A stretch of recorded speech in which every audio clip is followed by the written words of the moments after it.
Hi friend, இன்றைக்கி நம்ம அதிகமாக பார்க்காத டிஃப்ரெண்ட்டான ஒரு ட்ரீயை பற்றி பார்க்க போகிறோம். பார்த்ததே கண்டுபிடிச்சிருப்பீங்கன்னு நினைக்கிறேன். கொத்து கொத்தாக இருக்கையிலே தெரிஞ்சிருக்கும். ஆமாங்க, இது முந்திரி பருப்பு தான். முந்திரி பருப்பு இருக்கக்கூடிய இது முந்திரி பழம் தான். இது பாருங்கள், இந்த மாதிரி ஷேப்பில் தான் இருக்கும். கிட்னி மாதிரி அந்த ஷேப்பில் இருக்கும். கிட்னி பீன்ஸ் மாதிரி தான். ஓடு நல்லா வெளியே நல்லா ஹார்டாக இருக்கும்.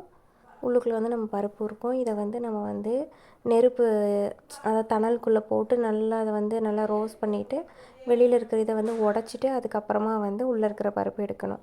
அப்படி தான் முந்திரி ப்ராசஸ் பண்ணுறாங்க.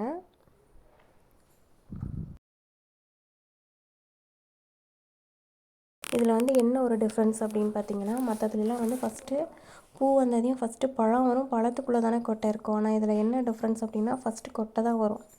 அதுக்கப்புறம் தான் மேலே இருக்கக்கூடிய பழமே வருது. அதனால தான் ஏன் இந்த முந்திரி கொட்டை மாதிரி எதுக்கு பண்ணுற அப்படின்னு சொல்லி நம்ம திட்டு கூட வாங்கியிருப்போம் இல்லையா? ஸோ என்றைக்குமே அந்த மாதிரி நம்ம யோசிச்சிருக்க மாட்டோம். எதுக்கு இப்படி நம்மளை திட்டுறாங்க அப்படின்னு யாராவது என்றைக்காவது யோசிச்சு பார்த்துருந்திங்கன்னா அதுக்கான ரீசன் இது தான். ஃபஸ்ட்டு கொட்டை தான் வரும். அதுக்கப்புறமா தான் அதில் பூவிலேருந்து அதுக்கப்புறம் தான் அந்த பழமே வரும். ஸோ பாருங்கள், நான் காட்டியிருக்கேன். கீழே இருக்கிறது கொட்டை, மேலே இருக்கிறது பழம். பார்த்திங்களா எவ்வளோ சின்னதாக இருக்குன்னு? இது கொட்டை கொஞ்சம் நல்லா பெருசாகிட்டு அது நல்லா இதாகிற ஸ்டேஜில் தான் பழமே வரும். பாருங்கள் எப்படி இருக்குன்ட்டு.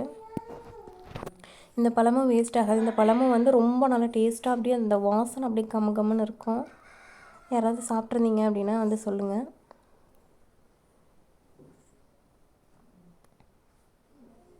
பாருங்கள், என்ன ஒரு இயற்கையில் எவ்வளோ ஒரு ஆச்சரியமான விஷயம் பார்த்தீங்களா?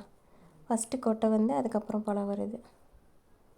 ஸோ நீங்கள் யாராவது இந்த மாதிரி ஸ்கூலில் திட்டு வாங்கியிருக்கீங்களா? ஏன் முந்திரி கொட்டை மாதிரி இப்படி பண்ணிகிட்ருக்க அப்படின்னு திட்டு வாங்கியிருந்தீங்க அப்படின்னா எனக்கு கமெண்ட்ஸில் சொல்லுங்கள். ஒரு சொந்தக்காரங்க வீட்டுக்கு போயிருந்தப்போ அவங்க வீட்டில் வீட்டுக்கு பின்னாடி இந்த முந்திரி மரம் இருந்தது. சரி, உங்களுக்கும் காட்டலாம் அப்படின்ட்டு தான் இந்த ஷார்ட்டை எடுத்துகிட்டு வந்திருந்தேன்.